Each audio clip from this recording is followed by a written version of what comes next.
yes, the good news is there are things you can do. The bad news is you've left a lot of things off the table that you could have done.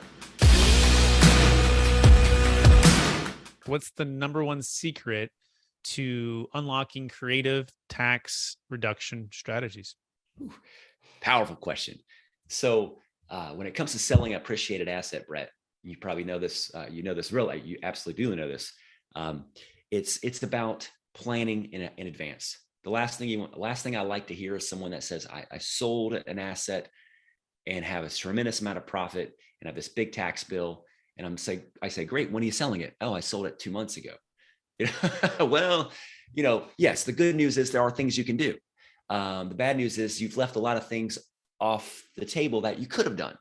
So I'd say planning and being forward looking. So the number one secret is to make sure that you are particularly in a sale of an asset, but even if it's just regular income we're looking at, it's always looking forward.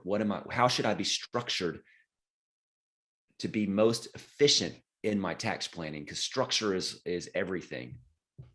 Excellent. So planning in advance, right? Timing. And yeah, there are certain things where if you don't do it beforehand, you eliminate the opportunity to do that. There are some things post, but you're limiting your options. Is that a fair summary so far, Mark? 100%.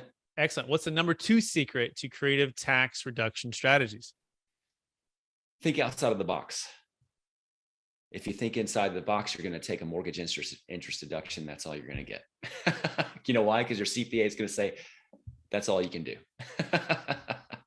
Not because they don't want you to save in taxes, because they're trained to just, do what they do, and getting outside of that realm and jumping into thousands and thousands of pages of tax code and applying it using a legal kind of lens is generally not the forte of a solid tax professional. That's when you're looking at the attorney side of things or the business strategist side of things. There's a reason why Amazon and Microsoft and Nike and all those companies don't pay federal income tax. It's not because they're not highly profitable. So think outside the box is number two.